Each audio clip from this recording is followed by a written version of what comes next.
ഓം നമോ ഭഗവതേ വാസുദേവായ. ഓം നമോ ഭഗവതേ വാസുദേവായ. ഓം നമോ ഭഗവതേ വാസുദേവായ. ഓം ജ്ഞാനാഞ്ജനശലാകയ ചക്ഷുരുന്മീലിതം യേന തസ്മൈ ശ്രീ ഗുരവേ നമഃ. ശ്രീചൈതന്യമനോഭീഷ്ടം സ്ഥാപിതം യേന ഭൂതലെ സ്വയം രൂപകഥാ മഹ്യം ദദാതി സ്വപദാന്തികം. വന്ദേഹം ശ്രീഗുരോ ശ്രീയുതപദകമലം ശ്രീഗുരൂൻ വൈഷ്ണവാംശ്ച ശ്രീരൂപം സാഗ്രജാതം സഹഗണരഘുനാഥാന്വിതം തം സജീവം സാദ്വൈതം സാവധൂതം പരിജനസഹിതം കൃഷ്ണചൈതന്യദേവം ശ്രീരാധാകൃഷ്ണപാദാൻ സഹഗണലളിതാ ശ്രീവിശാഖാന്വിതാംശ്ച. ഹേ കൃഷ്ണ കരുണാ സിന്ധോ ദീനബന്ധോ ജഗത്പദേ ഗോപേശ ഗോപികാകാന്ത രാധാകാന്ത നമോസ്തുതേ. തപ്തകാഞ്ചന ഗൗരാംഗീ ശ്രീരാധേ വൃന്ദാവനേശ്വരി വൃഷഭാനുസുതേ ദേവി പ്രണമാമി ഹരിപ്രിയേ. ജയ ശ്രീകൃഷ്ണ ചൈതന്യ പ്രഭു നിത്യാനന്ദ ശ്രീ അദ്വൈത ഗദാധര ശ്രീവാസാദി ഗൗര. ഹരേ കൃഷ്ണ കൃഷ്ണ കൃഷ്ണ ഹരേ ഹരേ, ഹരേ രാമ രാമ രാമ ഹരേ ഹരേ. ഹരേ കൃഷ്ണ കൃഷ്ണ കൃഷ്ണ ഹരേ ഹരേ, ഹരേ രാമ രാമ രാമ ഹരേ ഹരേ. श्री श्री राधा गोविंद की जय. श्रील प्रभुपाद की जय. गुरु महाराज की जय. हरे कृष्णा. हरे माताजी. हरे कृष्णा. हरे कृष्ण. हरे कृष्णा माताजी. हरे कृष्ण. प्रणाम माताजी. हरे कृष्ण माताजी.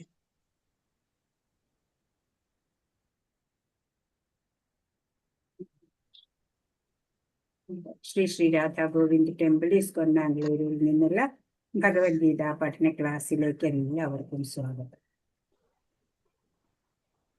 ഹരേ കൃഷ്ണ. നമ്മൾ ഇന്ന് 5-ാമത്തെ അധ്യായമാണ് കാണുന്നത് അല്ലേ? കൃഷ്ണ മാതാജി. ആ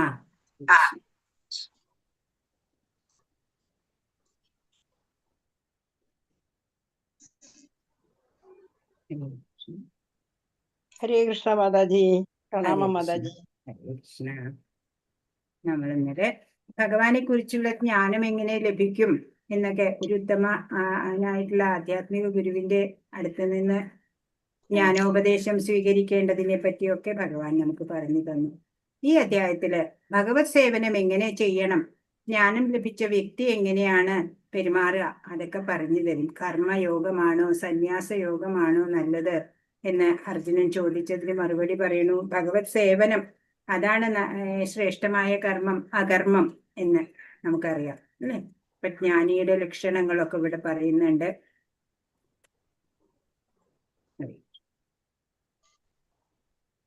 ശ്രീ രാധാ ഗോവിന്ദ് കി ജയ്.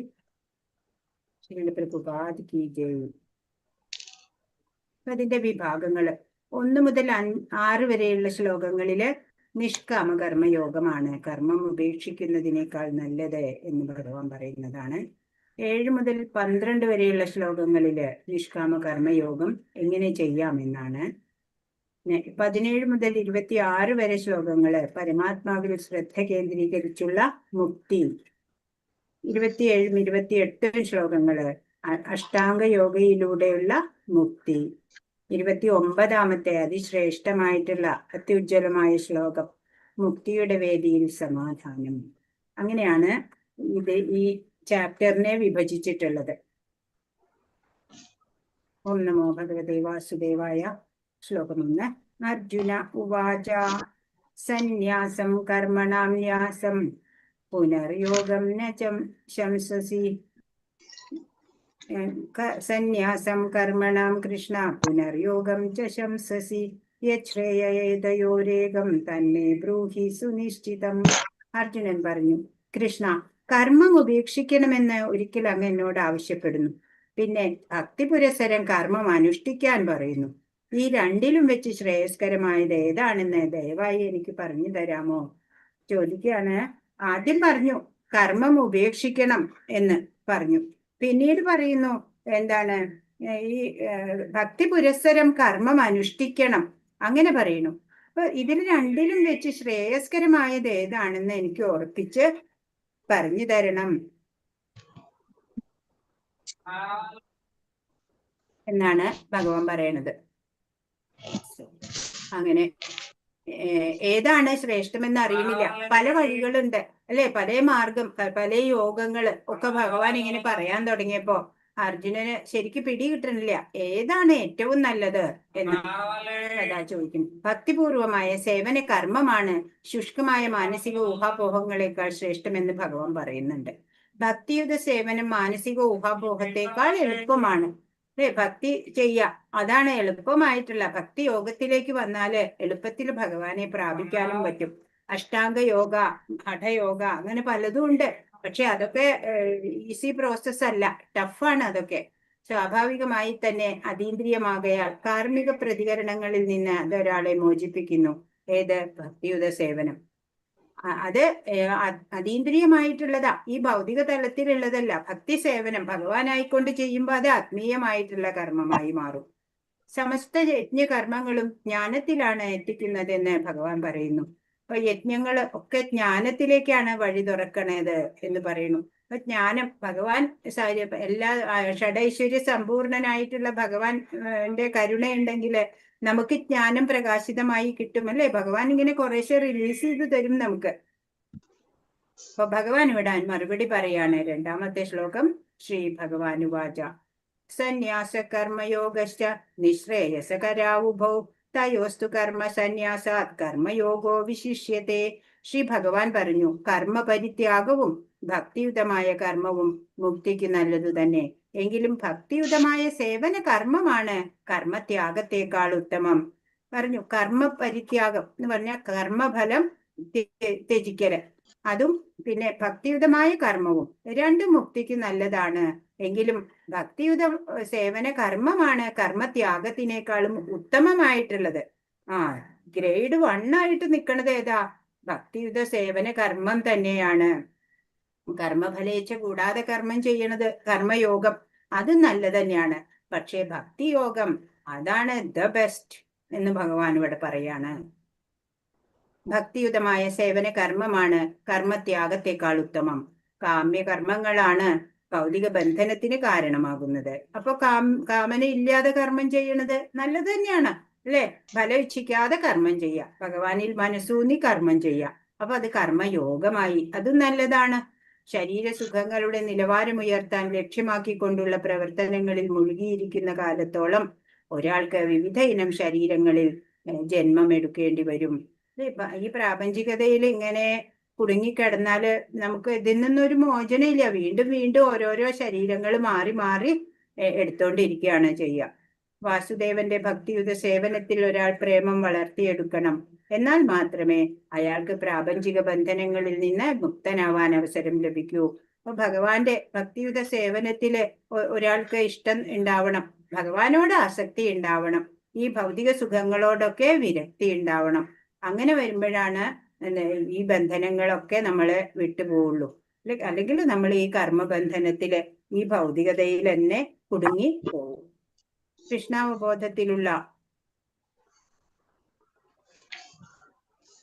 കൃഷ്ണാവബോധത്തിലുള്ള പ്രവർത്തനം കാമ്യകർമ്മങ്ങളുടെ ഫലങ്ങളിൽ നിന്നും രക്ഷപ്പെടാൻ ഒരാളെ സഹായിക്കുന്നു അല്ലെ.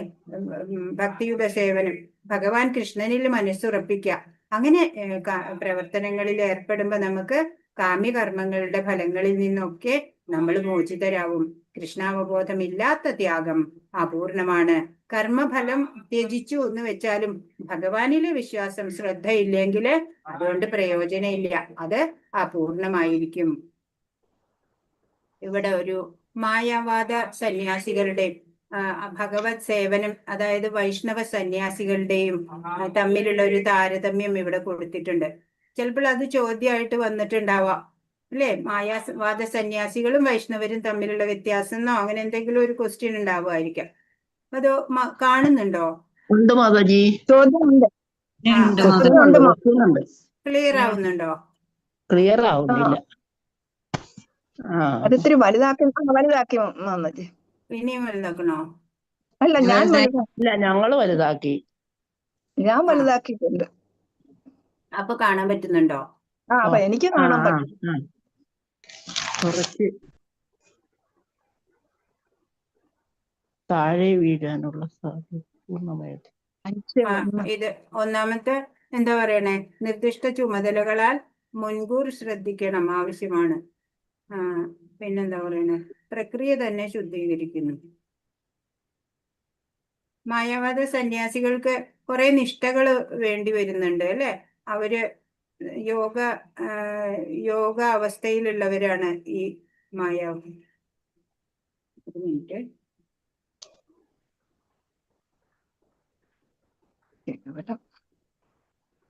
അപ്പൊ അവർക്ക് കുറച്ച് മുൻകൂർ നിർദ്ദിഷ്ട കാര്യങ്ങളൊക്കെ ചെയ്യേണ്ടതുണ്ട്. അപ്പൊ നമ്മൾക്ക് ഈ ഭഗവത് സേവനം എന്നുള്ള ആ പ്രക്രിയ തന്നെ നമ്മളെ ശുദ്ധീകരിക്കുന്നതാണ്. മറ്റവർക്ക് ശുദ്ധീകരണത്തിനുള്ള പ്രക്രിയ മുമ്പ് ചെയ്യണം. പിന്നെ കേവലം ജ്ഞാനം വിമോചനത്തിന് അപര്യാപ്തമാണ്. ഇവർക്ക് ജ്ഞാനം മാത്രമേ ഉള്ളൂ അല്ലെ. ഇവിടെയോ വൈഷ്ണവർക്കോ പ്രവൃത്തി നിർബന്ധമാണ് അല്ലെ. ഭക്തി എന്ന് പറഞ്ഞാൽ വെറും ഭക്തിയല്ല, ഭക്തിയുത സേവനം ആണ്. അവിടെ പ്രവൃത്തി നിർബന്ധമാണ്. ആത്മാവിന്റെ അവസ്ഥയിൽ പ്രവർത്തിക്കണം അല്ലെ. ഭഗവാന് ആ പരമാത്മാവ് തന്നെയാണ്, ആ അംശം തന്നെയാണ് നമ്മള് എന്നുള്ള ഭാവത്തില്. ഇവിടെ പതനത്തിന് സാധ്യതയുണ്ട് മായാവാദികള്. ഇവിടെ വൈഷ്ണവർക്കോ വിജയം ഉറപ്പാണ്. അപൂർണമായ ത്യാഗമാണ് ഇവരുടെ, സമ്പൂർണ്ണ ത്യാഗമാണ്. എല്ലാം ഭഗവാന് വേണ്ടി ഉപയോഗിക്കണ കൊണ്ട്. പിന്നെ ഇതിന്റെ വേര് കണ്ടെത്തുക, അത് അപ്പോഴും വിഷ്ണുവിനെയാണ് ചെന്നെത്തുക, വിഷ്ണുവിലാണ്. വേരിന് വെള്ളം കൊടുക്കുക. നമ്മൾ എന്താ ചെയ്യണേ, കൃഷ്ണ പൂജയാണ് അല്ലെ. കൃഷ്ണ പ്രേമമാണ് നമ്മൾ വളർത്തുന്നത്.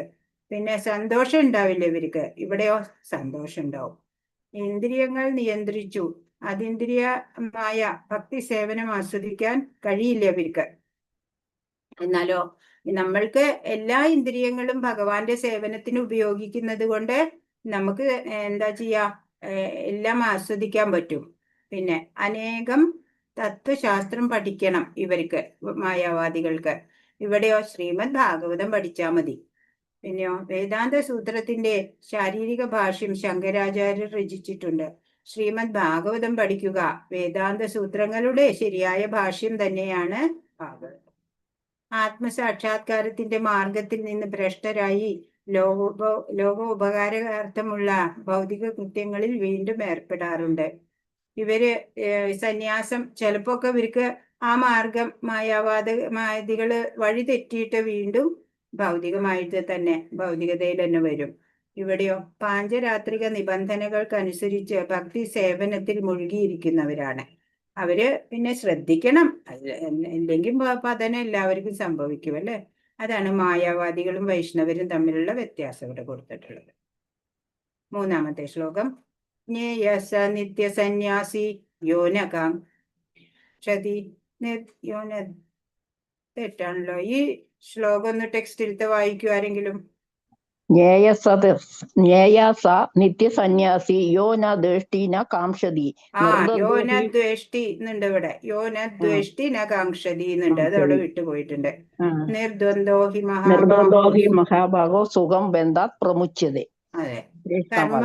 അതെ, കർമ്മഫലങ്ങൾ ആഗ്രഹിക്കുകയോ വെറുക്കുകയോ ചെയ്യാത്ത ആളാണ് നിത്യസന്യാസി. ആരാ നിത്യസന്യാസി?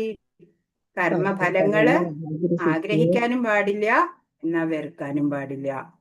അയാൾ ദ്വന്ദ്ങ്ങളിൽ നിന്ന് ഒഴിഞ്ഞ് എളുപ്പത്തിൽ ഭൗതിക ബന്ധനത്തിൽ നിന്ന് മുക്തനാകുന്നതോടൊപ്പം മോക്ഷമടയുകയും ചെയ്യും. അപ്പോ എന്താ പറയണേ, മോക്ഷം കിട്ടാനാണ് അല്ലെ നമ്മൾ ശ്രമിക്കണത്. അപ്പോ അങ്ങനെയുള്ള കർമ്മഫലങ്ങൾ ആഗ്രഹിക്കുകയോ വെറുക്കുകയോ ചെയ്യാതെ പ്രവർത്തിക്കുന്ന ആള് നിത്യസന്യാസി തന്നെയാണ്. അയാള് ദ്വന്ദ്ങ്ങളിൽ നിന്നൊക്കെ ഒഴിഞ്ഞ് എളുപ്പത്തില് ഭൗതിക മോചനത്തില് വരും. ദിവ്യമായ പ്രേമയുദ്ധ ഭഗവത് സേവനത്തിന് സ്വയം സമർപ്പിതനായ സന്യാസി കൃഷ്ണനുമായുള്ള ബന്ധത്തിൽ തന്റെ മൂലസ്വരൂപത്തെ കുറിച്ച് അറിയുന്നത് കൊണ്ട് തികഞ്ഞ ജ്ഞാനിയുമായിരിക്കും. എന്താണ് നമ്മുടെ മൂലസ്വരൂപം? നമ്മള് ഭഗവാന്റെ നിത്യദാസരാണ്. അല്ലെ? ഭഗവത് സേവനമാണ് നമ്മുടെ കടമ. അപ്പോ കൃഷ്ണൻ സമ്പൂർണനാണ്, കൃഷ്ണന്റെ ഒരു അംശമാണ് താനെന്നും അയാൾക്കറിയാം. ഈ ഗുണത്തിൽ ഒന്നാണെങ്കിലും പരിമാണത്തിൽ വ്യത്യസ്തമാണെന്നതാണ് ശരിയായ അതീന്ദ്രിയ ജ്ഞാനം. ഭഗവാന്റേതായ ഗുണങ്ങളൊക്കെ ആ ഭഗവാന്റെ ആ ഡിവൈൻ സ്പാർക്കായ നമ്മൾക്കും ഉണ്ട്. പക്ഷെ അളവിന് വളരെ കുറവേ ഉള്ളൂ, അല്ലെ? നമ്മൾ ആണ് ചെയ്യുന്നത് എന്തും കൃഷ്ണന് വേണ്ടിയാകയാൽ അയാളുടെ മനസ്സിൽ ദ്വന്ദ്ങ്ങളില്ല. അങ്ങനെ ദ്വന്ദ്ങ്ങളുടെ തലത്തിൽ നിന്നും ഈ ഭൗതിക ലോകത്തിൽ നിന്നു തന്നെയും അയാൾ മുക്തനാകുന്നു. എല്ലാം ചെയ്യുന്നത് ഭഗവാനായിക്കൊണ്ട് ചെയ്യാണ്. അപ്പൊ അയാൾക്ക് മനസ്സിൽ വേറെ ഭാവനയൊന്നുമില്ല, ദ്വന്ദ് ഭാവനയൊന്നുമില്ല. അതുകൊണ്ട് തന്നെ പെട്ടെന്ന് പരിപൂർണത ലഭിക്കും. 4. സാഖ്യയോഗോ പൃഥക് ബാല പ്രവദന്തിന പണ്ഡിത ഏകമഭ്യസ്ഥിത സമ്യക് ഉഭയോർവിന്ദതേ ഫലം. ഭക്തിയുത സേവനം, അതായത് കർമ്മയോഗം, പ്രപഞ്ചത്തെ വിശകലനം ചെയ്തുള്ള പഠനം, അതായത് സാഖ്യയോഗം, അതിൽ നിന്ന് വ്യത്യസ്തമാണെന്ന് പറയുന്നത് അജ്ഞാനികളാണ്. രണ്ടും ഇവയിൽ ഏതെങ്കിലും ഒന്നിൽ നിപുണനായി കഴിഞ്ഞാൽ രണ്ടിന്റെയും ഫലം കിട്ടുമെന്ന് യഥാർത്ഥ പണ്ഡിതന്മാർ പറയും. ഇപ്പൊ കർമ്മയോഗാണെങ്കിലും സാഖ്യയോഗാണെങ്കിലും അത് ഏതെങ്കിലും ഒന്നില് മിടുക്കനാവുക. അങ്ങനെ ആയിക്കഴിഞ്ഞാല് രണ്ടിന്റെയും ഫലം അയാൾക്ക് ലഭിക്കും എന്ന് ഭഗവാൻ പറഞ്ഞു തരികയാണ്. സാഖ്യത്തിന്റെ ലക്ഷ്യം ഭൗതിക ലോകത്തിന്റെ ആത്മാവിനെ കണ്ടെത്തല്. ഭൗതിക ലോകത്തിന്റെ ആത്മാവ് വിഷ്ണു അഥവാ പരമാത്മാവ് തന്നെ. അപ്പൊ ഭക്തിയുത സേവനം പരമാത്മാവിന്റെ സേവനത്തെ അനിവാര്യമാക്കി തീർക്കുന്നു. ഭക്തി എന്ന് പറഞ്ഞ് വെറുതെ ഇരിക്കല്ല, ഭക്തി ഒരു പ്രവൃത്തിയാക്കണം, ഭക്തിയുത സേവനം ചെയ്യണം. ഒന്ന് മരത്തിന്റെ വേര് അന്വേഷിക്കുന്നു, മറ്റേത് വേര് നനയ്ക്കുന്നു എന്നേ വ്യത്യാസമുള്ളൂ. അപ്പൊ നമ്മൾ ഒരു വൃക്ഷത്തിന്റെ വേരിന്റെ അവിടെ വെള്ളം ഒഴിച്ചാൽ ആ വൃക്ഷത്തിന് മുഴുവനും കിട്ടും. മറ്റേവരോ മായാവാദികളാണെങ്കിൽ വേര് അന്വേഷിച്ച് പുറപ്പെടുക ചെയ്യണം, അല്ലേ? അതിന്റെ ആവശ്യമില്ല. 5-ാമത്തെ ശ്ലോകം. യൽ സാഖ്യൈ പ്രാപ്യതേ സ്ഥാനം തദ്യോഗൈരഭിഗമ്യതേ ഏകം സാഖ്യം ച യോഗം ച യപശ്യതി സപശ്യതി. വിശകലന അധിഷ്ഠിതമായ പഠനം കൊണ്ട് പ്രാപിക്കുന്ന സ്ഥാനം ഭക്തിയുത സേവനം കൊണ്ടും നേടാം. ഇപ്പൊ ഇങ്ങനെ ഓരോന്നും വിശകലനം ചെയ്ത് കൂലങ്കഷമായിട്ടുള്ള പഠനം, അതുകൊണ്ട് ലഭിക്കുന്ന ആ സ്ഥാനം ഉണ്ടല്ലോ, ആ ലെവല്, അത് നമുക്ക് ഭക്തിയുത സേവനം കൊണ്ട് നമുക്ക് നേടിയെടുക്കാം. അതുകൊണ്ട് വിശകലനാധിഷ്ഠിതമായ പഠനവും ഭക്തിയുത സേവനവും ഒരേ ശ്രേണിയിലാണെന്ന് മനസ്സിലാക്കുന്ന ആൾ വസ്തുതകളെ യഥാർത്ഥമായി ദർശിക്കുന്നു. അങ്ങനെ പല വഴിക്കും ആളുകൾക്ക് പോകാല്ലേ, നമ്മൾക്ക് ഇഷ്ടമുള്ള രീതിയിൽ നമുക്ക് പോകാം. അപ്പോ അങ്ങനെ രണ്ടു വഴിയും നല്ലത് തന്നെയാണ് എന്ന് മനസ്സിലാക്കുന്ന ആള് യഥാർത്ഥമായിട്ട് ദർശിക്കുന്ന ആളാണ് എന്ന് പറഞ്ഞു. ഇവിടെ അധ്യായം 2 ജ്ഞാനം, ആത്മതത്വം പറഞ്ഞു തന്നു, അല്ലേ? അപ്പൊ ബുദ്ധിയോഗയിലൂടെ പ്രവർത്തിക്കണം എന്ന് അർജുനനോട് പറഞ്ഞപ്പോ അർജുനൻ ആശയക്കുഴപ്പത്തിലാവാണ്. ജ്ഞാനം ആണോ അതോ ബുദ്ധിയോഗമാണോ, ഏതാണ് വേണ്ടത്, ഏതാണ് ശ്രേഷ്ഠമായത്, എനിക്ക് നിശ്ചയിച്ച് പറഞ്ഞു തരൂ എന്ന് പറയുന്നുണ്ട്, അല്ലെ? അർജുനൻ എന്താണ് ചെയ്യേണ്ടതെന്ന് 3-ാമത്തെ അധ്യായം ചോദിക്കുകയാണ്. കർമ്മത്തിലൂടെ ജ്ഞാനത്തെ കുറിച്ച് കേട്ടു, കർമ്മത്തിൽ അകർമ്മവും അകർമ്മത്തിൽ കർമ്മവും എന്നുള്ളത് പറഞ്ഞു, അല്ലെ? കർമ്മങ്ങളുടെ തന്നെ കുറെ വിഭാഗങ്ങളൊക്കെ അവിടെ അവതരിപ്പിച്ചു. പിന്നെ ഉപസംഹാരമായിട്ട് അതീന്ദ്രിയ ജ്ഞാനത്തെ മഹത്വപ്പെടുത്തി. അതീന്ദ്രിയ ജ്ഞാനം മഹത്വം ഉള്ളത് തന്നെയാണ്, അല്ലെ? അതൊക്കെ പറഞ്ഞു കൊടുത്തിട്ട് പിന്നെ ഭഗവാൻ പറഞ്ഞു, എഴുന്നേറ്റ് യുദ്ധം ചെയ്യൂ, നിന്റെ ഈ അജ്ഞാനമാകുന്ന സംശയമാകുന്ന ഇതിനെയൊക്കെ ജ്ഞാനമാകുന്ന വാൾ കൊണ്ട് അറുത്ത് എഴുന്നേറ്റ് നീ കർമ്മനിരതനാവൂ അർജുന എന്ന്.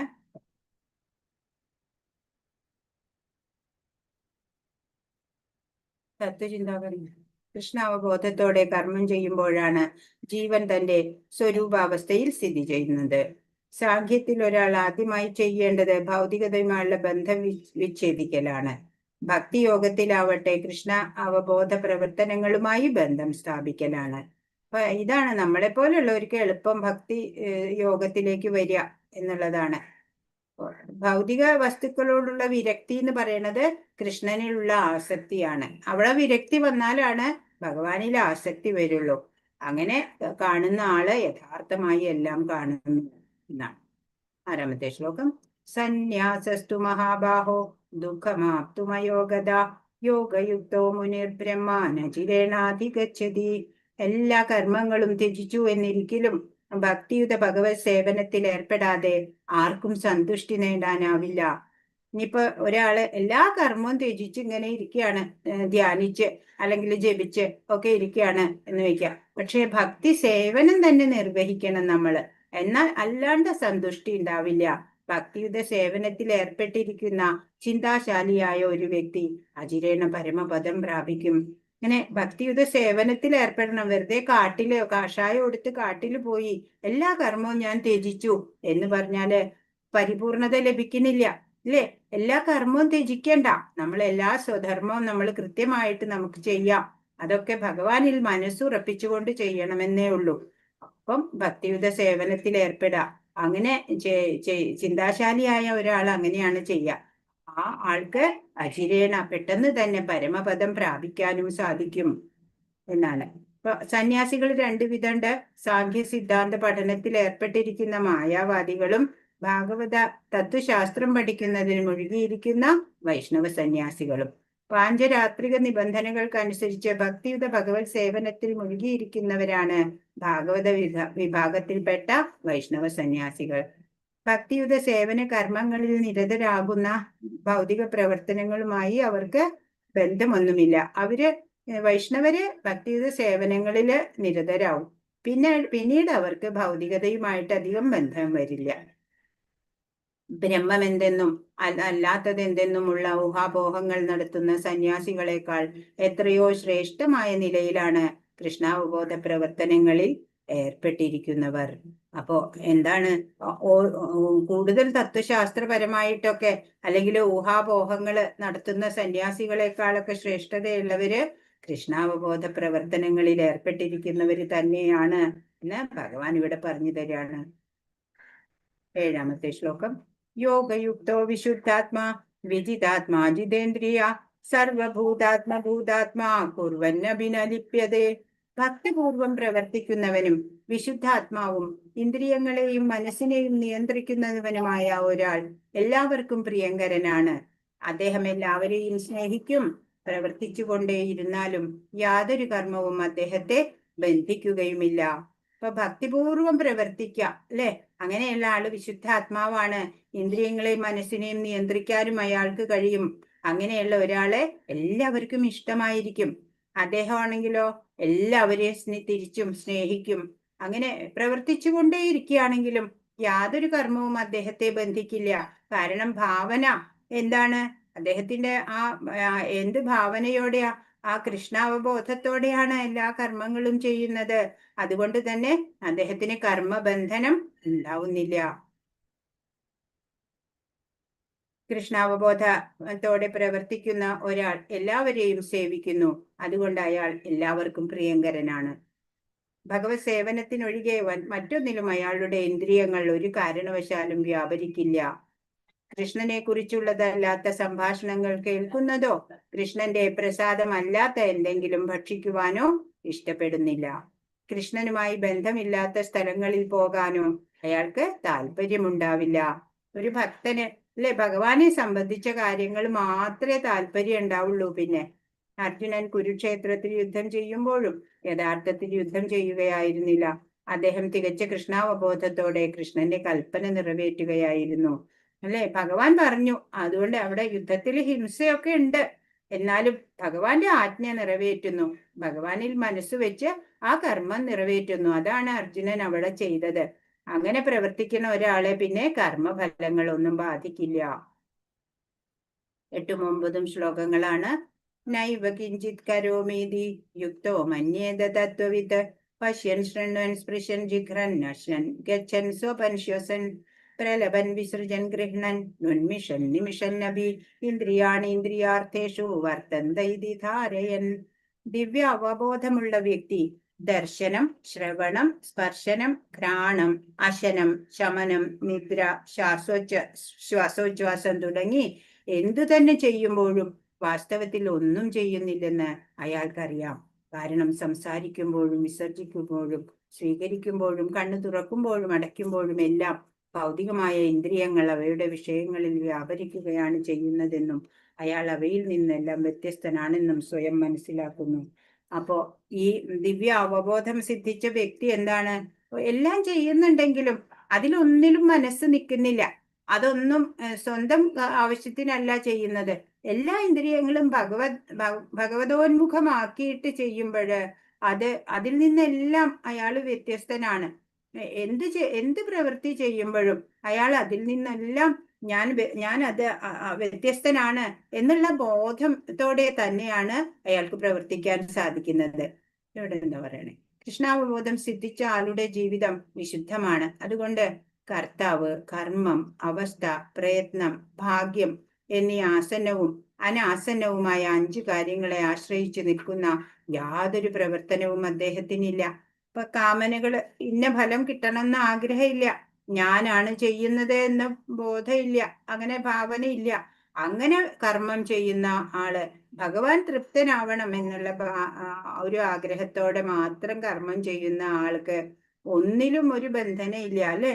യാതൊരു പ്രവർത്തനവും അദ്ദേഹത്തെ ബാധിക്കുകയുമില്ല എന്നാണ്. ഇന്ദ്രിയ പ്രവർത്തനങ്ങളിൽ ഏർപ്പെട്ടിരിക്കുന്നു എന്ന് തോന്നാമെങ്കിലും കൃഷ്ണാവബോധമുള്ള മനുഷ്യൻ എപ്പോഴും മുക്തരാണ്. ഒരു ലൗകികന്റെ പോലെ പ്രവർത്തിക്കുന്നുണ്ട് എന്ന് നമുക്ക് തോന്നും. പക്ഷെ അദ്ദേഹത്തിന്റെ അവബോധം ആത്മീയ തലത്തിലാണ്. ഞാൻ എന്നേക്കും കൃഷ്ണന്റെ ദാസനാണെന്ന അറിവുള്ള അയാൾക്ക് ഭഗവത് സേവനമല്ലാതെ മറ്റൊന്നും ചെയ്യാൻ കഴിയില്ല. അപ്പൊ തന്റെ മൂലസ്വരൂപം വ്യക്തമായിട്ട് ബോധ്യമുള്ള ആളായിരിക്കും ആ ആള്, അല്ലെ? ആ ആള് ഭഗവത് സേവനം മാത്രം ചെയ്യാൻ ആഗ്രഹിക്കും, മറ്റൊന്നും ചെയ്യില്ല. കർമ്മയോഗം, കൃഷ്ണാവബോധത്തിൽ പ്രവർത്തനം. എല്ലാ ജീവികളും ഭാവിയിലേക്കുള്ള പദ്ധതികൾ നിരന്തരം ആസൂത്രണം ചെയ്യുന്നു. ചിന്തകൾ, അത് പ്രവൃത്തികൾ. ആദ്യം ചിന്തയാണ് ഉണ്ടാവുക, അല്ലെ? ഒരു പ്രവൃത്തിക്ക് പ്രേരകമാകുന്നത് എന്താ? ആ ചിന്തയാണ്, അല്ലെ? ആദ്യം അത് പ്രവൃത്തികളിൽ പ്രകടമാവും. ആവർത്തിച്ചുള്ള പ്രവർത്തനങ്ങൾ. അങ്ങനെ നമ്മൾ ഓരോ പ്രവൃത്തി ചെയ്യുമ്പോൾ അത് ആവർത്തിച്ച് ചെയ്യുമ്പോൾ അത് ശീലമായിട്ട് മാറും. ശീലങ്ങളോ അത് നമ്മുടെ സ്വഭാവത്തെ രൂപപ്പെടുത്തും. സ്വഭാവോ നമ്മുടെ വിധി നിർണയിക്കുന്നു, അല്ലെ? ഡെസ്റ്റിനി. ആ സ്വഭാവം അനുസരിച്ച് പിന്നെ നമ്മളെല്ലാം പ്രവർത്തിക്കുക, പറയുക, എല്ലാം ചെയ്യുമ്പോൾ അതിൽ നിന്നാണ് നമ്മുടെ വിധി നിർണയിക്കപ്പെടുന്നത്. ശരിയായ ദിശയിൽ എങ്ങനെ ചുവടുകൾ എടുക്കാമെന്ന് 5-ാം അധ്യായത്തിൽ വിവരിച്ചിരിക്കുന്നു. ലൗകിക സങ്കീർണതകളിൽ കൂടുതൽ കുരുക്കിലേക്ക് നയിക്കുന്ന ഘട്ടങ്ങളുണ്ട്. വിമോചനത്തിന്റെയും സ്വാതന്ത്ര്യത്തിന്റെയും ശാന്തിയും സമാധാനത്തിന്റെയും ജീവിതത്തിലേക്ക് നയിക്കുന്ന പടവുകളുണ്ട്. 5-ാമത്തെ അധ്യായം കൃഷ്ണാവബോധത്തിൽ പ്രവർത്തനം എന്നുള്ള അധ്യായത്തില് ഇതൊക്കെ നമുക്ക് വിവരിച്ചു തരുന്നുണ്ട്. അപ്പൊ ഇവിടെ ചിന്തകളാണ് പ്രവർത്തനങ്ങളാവുന്നത്. പിന്നെ അത് തുടർച്ചയായിട്ട് ആ പ്രവൃത്തി ചെയ്യുമ്പോൾ അത് ശീലമായി മാറും. ശീലം തന്നെയാണ് സ്വഭാവമാവുന്നത്. സ്വഭാവമാണ് പിന്നെ നമ്മുടെ വിധി നിർണയിക്കുന്നത്. 10-ാമത്തെ ശ്ലോകം. ബ്രഹ്മണ്യാധായ കർമാണി സംഗം ത്യക്ത്വാ കരോതിയ ലിപ്യതേന സപാപേന പത്മപത്രമിവാംഭസ. ആസക്തി കൂടാതെ ഫലത്തെ പരമപുരുഷന് സമർപ്പിച്ചുകൊണ്ട് തന്റെ കർത്തവ്യങ്ങൾ അനുഷ്ഠിക്കുന്ന ഒരാളെ താമരയിലയിൽ വെള്ളം എന്ന പോലെ ദുഷ്കർമ്മ ഫലങ്ങൾ ബാധിക്കുകയില്ല. അപ്പോ ആഗ്രഹം വെക്കാതെ കർമ്മഫലമോ അത് ഭഗവാന് സമർപ്പിച്ചുകൊണ്ട് തന്റെ കർത്തവ്യങ്ങൾ അനുഷ്ഠിക്കുക. അങ്ങനെയുള്ള ഒരാളെ താമരയിലയിൽ വെള്ളം പറ്റിപ്പിടിക്കില്ല, അല്ലെ? അതുപോലെ ദുഷ്കർമ്മ ഫലങ്ങളൊന്നും അയാളെ ബാധിക്കില്ല. അതിന്റെ ഉദാഹരണം പറഞ്ഞേക്കണതാണ് താമരയിലയില്. ഭൗതിക പ്രകൃതിയിലെ ത്രിഗുണങ്ങളുടെ സമഗ്ര ആവിഷ്കാരണമത്രേ ഈ പ്രപഞ്ചം. ഇതിനെ പ്രധാന എന്ന് പറയും. കൃഷ്ണനാണ് എല്ലാറ്റിൻ്റെയും അതുകൊണ്ട് എല്ലാം ഭഗവത് സേവനത്തിനുള്ളതാണെന്ന് അറിഞ്ഞവർക്ക് താൻ ചെയ്ത പുണ്യപാപങ്ങളുടെ ഫലങ്ങളായിട്ട് ബന്ധമുണ്ടാകുന്നില്ല. ഞാനാണ് ഈ കർമ്മം ചെയ്യുന്നത് എന്ന ബോധത്തോടെ ചെയ്യരുത്. അതുപോലെ എല്ലാത്തിൻ്റെയും ഉടമ. ചിലവര് പറയും ഇതൊക്കെ എൻ്റെ ആണ് എന്നുള്ള ഭാവം, അല്ലെ? അങ്ങനെയല്ല. എല്ലാത്തിൻ്റെയും ഉടമ ഭഗവാനാണ് എന്ന് മനസ്സിലാക്കിക്കൊണ്ട് ചെയ്യുക. അപ്പോ യാതൊരു പുണ്യപാപങ്ങളൊന്നും ഇയാളെ ബാധിക്കുന്നില്ല, ബന്ധിക്കുന്നില്ല. ഈ ശരീരം കൃഷ്ണന്റേതാകയാൽ കൃഷ്ണ സേവനത്തിനായി ഉപയോഗപ്പെടുത്തണമെന്ന അറിവോടെ പ്രവർത്തിക്കും. താമരയില വെള്ളത്തിൽ കിടന്നാലും നനയാത്തതുപോലെ പാപമാലിന്യങ്ങൾ തീണ്ടാത്തതായി തന്നെ ഇരിക്കും. അങ്ങനെയുള്ള ഒരു ഭക്തനെ ഒരു ദുഷ്കർമ്മങ്ങളും പാപമാലിന്യങ്ങളും ബാധിക്കില്ല. 11 കായേന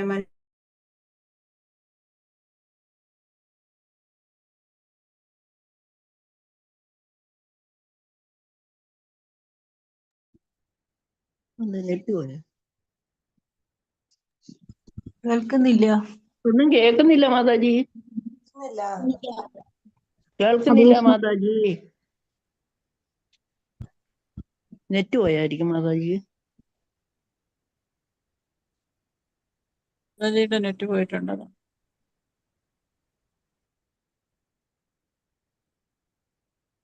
മാതാജി ഒന്നും കേൾക്കുന്നില്ല.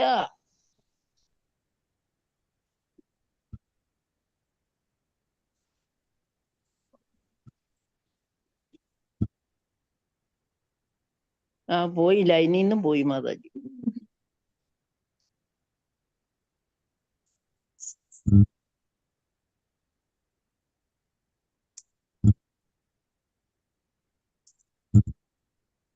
മാതാജിയുടെ നെറ്റ് പോയതായിരിക്കും. നെറ്റ് പോയി, ആള് ലൈനിൽ നിന്ന് പോയി.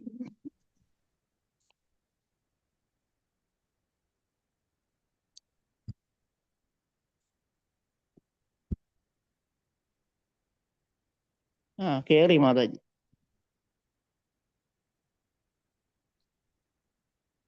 ഹരേ കൃഷ്ണ. ഹരേ കൃഷ്ണ. മാതാജിയുടെ നെറ്റ് പോയായിരുന്നോ? എന്നാ തോന്നണേ. കേട്ടില്ല ഞങ്ങളൊന്നും. ഇപ്പൊ വീണ്ടും വന്നു.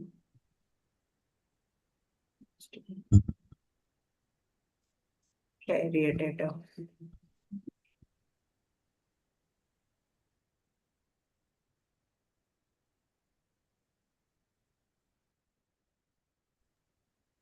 ഏതുവരെ കേട്ടു? 11ാമത്തെ തുടങ്ങിയപ്പോഴാന്ന് തോന്നുന്നു പോയെ. അല്ലേ? അപ്പൊ യോഗികളുടെ തലത്തിലെത്തിയ ആളുകളെ പറ്റി പറയാണ്.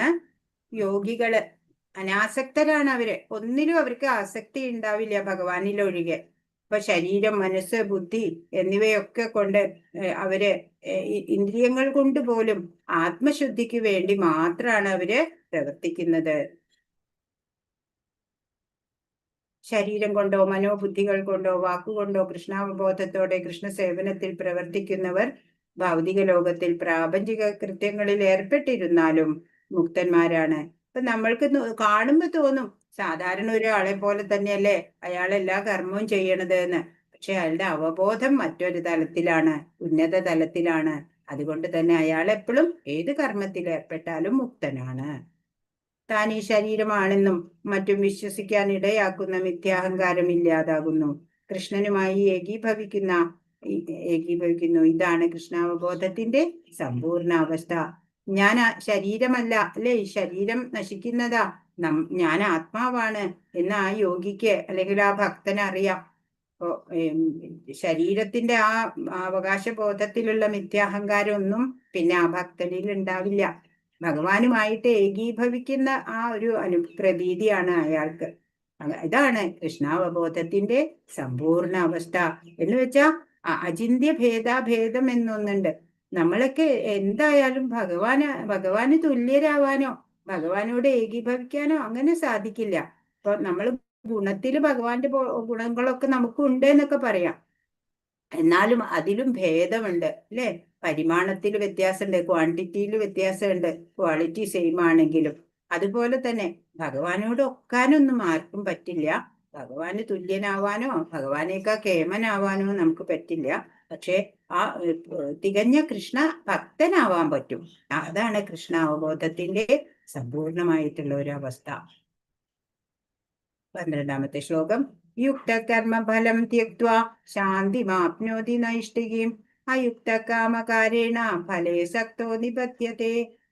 സ്ഥിരചിത്തനായൊരു ഭക്തൻ കർമ്മഫലങ്ങളെല്ലാം എനിക്കായി അർപ്പിക്കുന്നത് കൊണ്ട് സമ്പൂർണ്ണ സമാധാനം നേടുന്നു. എന്നാൽ ഈശ്വരനിൽ നിന്ന് വേർപെട്ടു നിൽക്കുന്നവന്റെ തന്റെ ഫലങ്ങളിൽ അത്യാഗ്രഹിയാകയാൽ അതിൽപ്പെട്ട് വലയുന്നു. അപ്പൊ ഭക്തൻ എന്താ ചെയ്യാ?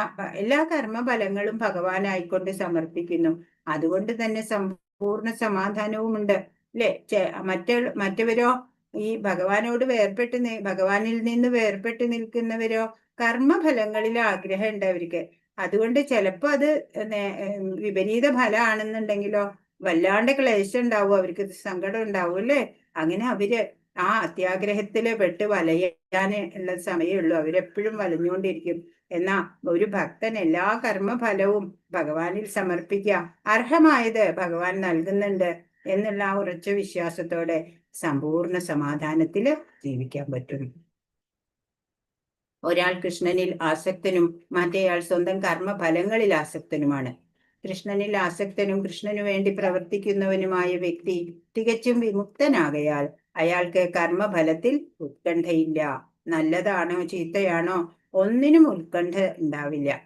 കൃഷ്ണാവബോധ പ്രവർത്തനങ്ങളൊക്കെ നിരപേക്ഷ തലത്തിലാണ്. കൃഷ്ണാവബോധ പ്രവർത്തനം എന്ന് പറയുന്നത് ആത്മീയ തലത്തിലാണ്, ഭൗതിക തലത്തിലുള്ളതല്ല. അതീന്ദ്രിയങ്ങളാകയാൽ അവയ്ക്ക് ഭൗതിക ഫലങ്ങള് ഉണ്ടാവുകയുമില്ല. കൃഷ്ണാവബോധം മനുഷ്യന് പൂർണ്ണ ശാന്തി നൽകുന്നു. കൃഷ്ണാവബോധമാണ് നമുക്ക് പ്രശാന്ത അവസ്ഥ കൈവരാൻ സഹായിക്കുന്നത്. കൃഷ്ണനൊഴികെ മറ്റൊന്നിനും നിലനിൽപ്പില്ല എന്ന സാക്ഷാത്കാരമാണ് ശാന്തിയുടെയും നിർഭയതയുടെയും തലം. ഇതാണ് കൃഷ്ണാവബോധത്തിന്റെ രഹസ്യം. ഭഗവാന് മാത്രാണ് ശാശ്വതനായിട്ടുള്ള ഭഗവാൻ അല്ലെ. അപ്പോ സാക്ഷാത്കാരത്തിനും ശാന്തിയുടെയും നിർഭയതയുടെയും ഒക്കെ തലം ആ ശാശ്വതമായിട്ടുള്ള ആ സത്യം തന്നെയാണ്. വേറെ ഒന്നിനും നമുക്ക് സുഖം തരാനോ ശാന്തി നൽകാനോ അല്ലെങ്കിൽ സ്ഥിരത നൽകാനോ ഒന്നും കഴിയില്ല. ഭഗവാന് മാത്രാണ്, കൃഷ്ണനൊഴികെ സാധ്യല്ല. ഇതാണ് കൃഷ്ണാവബോധത്തിന്റെ രഹസ്യം. രഹസ്യതരമായിട്ടുള്ള കാര്യമാണ്. ഭഗവാനാണ് അല്ലെ ശാശ്വതനായിട്ടുള്ള ആ ഭഗവാന് മാത്രമേ നമ്മൾക്ക് സുഖവും ശാന്തിയും തരാനുള്ള കഴിവുള്ളൂ. 13 സർവകർമാണി മനസാ സന്യസ്യാസ്തേ സുഖം വശി നവദ്വാരേ പുരേ ദേഹി നൈവ കുർവന്ന കാരയൻ. ശരീരസ്ഥനായ ആത്മാവ് തന്റെ പ്രകൃതത്തെ നിയന്ത്രിച്ച് സർവകർമ്മങ്ങളെയും മനസ്സാ പരിത്യജിച്ചുകൊണ്ട് 9 വാതിലുകളുള്ള പുരത്തിൽ, അതായത് ഭൗതിക ശരീരത്തിൽ സുഖമായി വാഴുന്നു.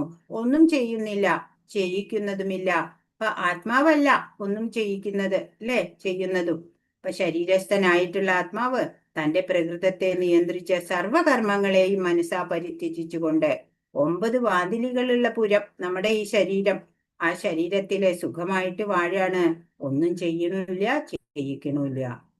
ദേഹി 9 വാതിലുകളുള്ള പുരത്തിൽ വസിക്കുന്നു. തന്റെ ശ്രേഷ്ഠതരമായ ഭാവം മറന്നു പോകുന്നത് കൊണ്ടാണ് ജീവന് ശരീരത്തോട് താതാത്മ്യം തോന്നുന്നത്, തന്മൂലം ദുഃഖങ്ങൾക്ക് ഇടവരുന്നതും. ചില സമയത്ത് നമ്മൾ പറഞ്ഞു കാമം ഒക്കെ വരുന്ന സമയത്ത് ആത്മാവും അതിന്റെ കൂട്ടത്തിൽ ചേരും അല്ലെ. അപ്പോ അങ്ങനെ വരുമ്പോഴാണ് ദുഃഖങ്ങൾക്ക് ഇടവരുന്നത്. കൃഷ്ണാവബോധത്താൽ ജീവന് തന്റെ യഥാർത്ഥ സ്ഥിതി പുനരുജ്ജീവിപ്പിക്കാൻ കഴിയും. ഇപ്പൊ കൃഷ്ണാവബോധം, അതായത് ആ പരമാത്മാവിനുള്ള ആ കണക്റ്റ് ആവുമ്പോ ആ ഈ ആത്മാവിന്റെ സ്ഥിതി, ആത്മാവ് മങ്ങിക്കിടക്കുന്നുണ്ടെങ്കിൽ അതിനെ പുനർജീവിപ്പിക്കാൻ സാധിക്കും. അതിനാ നമ്മൾ നാമം ജപിക്കണേ അല്ലെ. നാമം ജപിക്കുമ്പോ എന്താ ഉണ്ടാവണേ, ഈ നമ്മുടെ ആത്മാവ് പരമാത്മാവുമായിട്ട് കണക്റ്റഡ് ആവും. യോഗം എന്ന് പറയണേ, ഭക്തി യോഗം, കർമ്മയോഗം ഒക്കെ യോഗമാക്കിയിട്ട് ചെയ്യാം അല്ലെ. അപ്പോ നാമജപത്തിലൂടെ ഭഗവാനുമായിട്ട് അസോസിയേറ്റ് ആവാം. അപ്പൊ നമ്മുടെ ആത്മാവ് നല്ല ഉത്സാഹത്തിലിരിക്കും അല്ലെ. നമുക്ക് ആത്മാനന്ദം അനുഭവപ്പെടും. തന്മൂലം തന്റെ ദേഹാവസ്ഥയിൽ നിന്ന് അയാൾക്ക് മോചനം നേടാം. ഞാൻ ദേഹമാണ് എന്നുള്ള ആ താഴെ തലത്തിൽ നിന്നൊക്കെ മുകളിലേക്ക് ഉയരും നമ്മള്. ശരീരത്തിന് 9 വാതിലുകളുണ്ട്.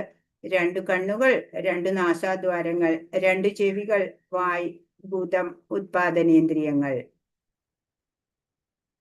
കൃഷ്ണാവബോധമുള്ളവൻ ഭൗതിക ശരീരത്തിന്റെ എല്ലാ ബാഹ്യ അഭ്യന്തരങ്ങളായ പ്രവർത്തനങ്ങളിൽ നിന്നും മുക്തനാണ്. ഭഗവാനില് ശ്രദ്ധയുള്ളവർക്ക് പിന്നെ എന്താണ്, ബാഹ്യമായിട്ടുള്ളതോ ആന്തരികമായിട്ടുള്ള പ്രവർത്തനങ്ങളോ ഒന്നും അയാളെ ബാധിക്കില്ല. 14 ന കർത്തൃത്വം ന കർമാണി ലോകസ്യ സൃജതി പ്രഭു ന കർമ്മഫല സംയോഗം സ്വഭാവസ്തു പ്രവർത്തത്തെ. ശരീരസ്ഥനായ ആത്മാവ് തന്റെ ശരീരമാകുന്ന പുരത്തിന്റെ ഉടമസ്ഥൻ കർമ്മങ്ങൾ ഉണ്ടാക്കുന്നില്ല, അപ്പൊ ആത്മാവ് ആ പുരം, ആത്മാവിന്റെ വീട് അല്ലെ, ആത്മാവിന്റെ വീടാണ് ആ ശരീരം. ആ ശരീരമാകുന്ന പുരത്തിന്റെ ഉടമസ്ഥനാണ് ആത്മാവ്. ആ ആ ആത്മാവിന്, ആ ഉടമസ്ഥന് കർമ്മങ്ങൾ ഉണ്ടാക്കുന്നില്ല. ആ ഉടമസ്ഥൻ കർമ്മം ചെയ്യാൻ പ്രേരിപ്പിക്കുന്നുമില്ല ആരും, കർമ്മഫലങ്ങളും ഉണ്ടാക്കുന്നില്ല. പിന്നെയോ ആരാണ് ഇതൊക്കെ ഉണ്ടാക്കണത്? പ്രകൃതിയിലെ ത്രിഗുണങ്ങളാണ് ഇവയ്ക്കെല്ലാം കാരണം. ആത്മാവ് പാവം സാക്ഷിയായിട്ട് അവിടെ ഇരിക്കണേ ഉള്ളൂ അല്ലെ. പ്രകൃതിയിലെ ത്രിഗുണങ്ങളാണ് വില്ലന്മാര്. സ്മരണാതീത കാലം മുതൽക്കേയുള്ള അവിദ്യയാണ് ശാരീരിക ക്ലേശങ്ങൾക്കും ദുഃഖത്തിനും കാരണമാകുന്നത്. നമ്മള് ഇപ്പൊ ഈ മനുഷ്യ ശരീരത്തിൽ ഇരിക്കുന്നുണ്ട് അല്ലെ ആത്മാവ്. അപ്പോ മനുഷ്യ ശരീരം ഇപ്പൊ നമുക്ക് ലഭിച്ചു. നമ്മൾ എത്രയോ കോടിക്കണക്കിന് ജന്മങ്ങൾ എടുത്തിട്ടുണ്ടാവാം മുമ്പ്. അപ്പൊ ആ കാലം മുതൽക്കേയുള്ള അവിദ്യ, അജ്ഞാനമാണ്. നമുക്ക് ജ്ഞാനം സമ്പാദിച്ചിട്ടില്ല ഈ ജന്മങ്ങളിൽ ഒന്നിലും. അതുകൊണ്ടാണ് ഈ ശാരീരിക ക്ലേശങ്ങള്, ദുഃഖങ്ങള് ഒക്കെ വന്നു ഭവിക്കുന്നത്. ശരീരത്തിന്റെ പ്രവർത്തനങ്ങളിൽ നിന്ന് ജീവൻ ഒഴിഞ്ഞു നിൽക്കുകയാണെങ്കിൽ ആ കർമ്മങ്ങളുടെ ഫലങ്ങളിൽ നിന്ന് മുക്തനാവാം. അപ്പൊ ശാരീരിക പ്രവർത്തനങ്ങളിൽ നിന്ന് ഒഴിഞ്ഞു നിൽക്കുക എന്ന് പറഞ്ഞാൽ ഒന്നും ചെയ്യാണ്ടിരിക്കല്ല. അത് മനോഭാവം കൃഷ്ണ അവബോധത്തോടെ ചെയ്യാം. ഭഗവാനായിക്കൊണ്ട് ചെയ്യാം നമുക്ക് എല്ലാ കർമ്മങ്ങളും. ഞാനാണ് ചെയ്യുന്നതെന്നോ അതല്ലെങ്കിൽ എനിക്ക് കർമ്മഫലം ഇത്ര ഫലം ആവശ്യമുണ്ടെന്നോ ഒന്നും ഭാവിക്കാതെ നമ്മൾ കർമ്മം ചെയ്യുക. ഭഗവാൻ തൃപ്തനാവണം എന്റെ കർമ്മത്താലെ, ഭഗവാനെ തൃപ്തിപ്പെടുത്താൻ വേണ്ടി ഞാൻ ചെയ്യുന്നു എന്ന ഭാവേന. ദിവ്യമായ കൃഷ്ണാവബോധം കൊണ്ട് ഈ കടലിൽ നിന്ന് രക്ഷ നേടുക. അത് മാത്രമേ ഈ പ്രശ്നത്തിന് പരിഹാരമൂ. എല്ലാ കഷ്ടപ്പാടിനും ഉത്തമമായ നിവാരണ ഉപായം അതാണ്. എന്ത് വേണം? ഈ ഭവസാഗരം, ഈ ദുഃഖാലയം അശാശ്വതം ആയിട്ടുള്ള ഈ സംസാര സാഗരത്തിൽ നിന്ന് മുക്തനാവാൻ എന്ത് വേണം? കൃഷ്ണാവബോധത്തോടെ ഭക്തിയുത സേവനം ചെയ്യണം.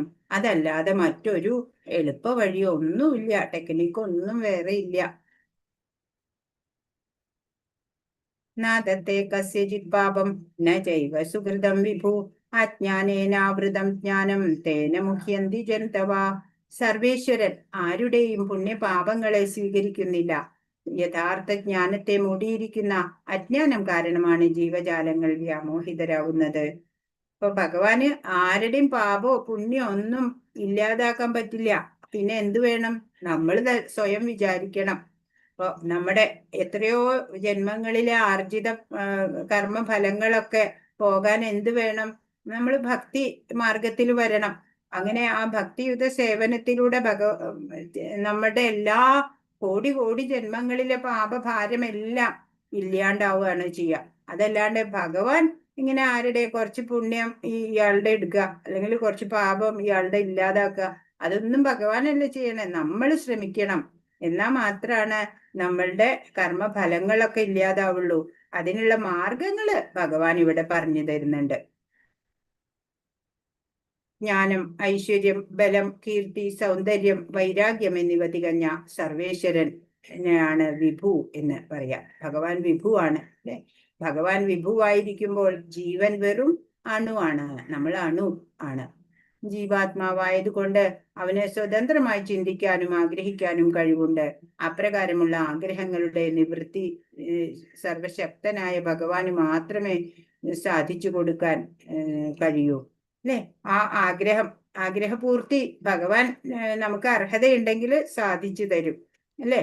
സർവശക്തനാണ് ഭഗവാൻ. ഇപ്പോ ഏതാഗ്രഹങ്ങളും നമ്മളുടെ സാധിച്ചു ഏതാഗ്രഹങ്ങളും അല്ല, അർഹമായ ആഗ്രഹങ്ങള് ഭഗവാൻ സാധിച്ചു തരും.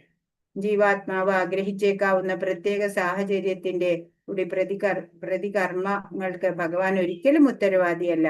നമ്മൾ ചെയ്തു കൂട്ടുന്ന ദുഷ്കർമ്മങ്ങളൊക്കെ ആരുടെ ഉത്തരവാദിത്ത? നമ്മുടെ തന്നെയാ. പിന്നെ പ്രകൃതി ഗുണങ്ങളാണ് അവ നമ്മളെ കൊണ്ട് ചെയ്യിക്കുന്നത് എന്ന് നമ്മൾ പഠിച്ചു. അതെങ്ങനെയാ? നമ്മളുടെ കർമ്മവാസനകള് അനേക ജന്മങ്ങളിലായിട്ട് നമ്മൾ ആർജിച്ചെടുത്ത നമ്മുടെ വാസനകൾ ഉണ്ടല്ലോ, കർമ്മവാസനകള് എന്ന് പറയും.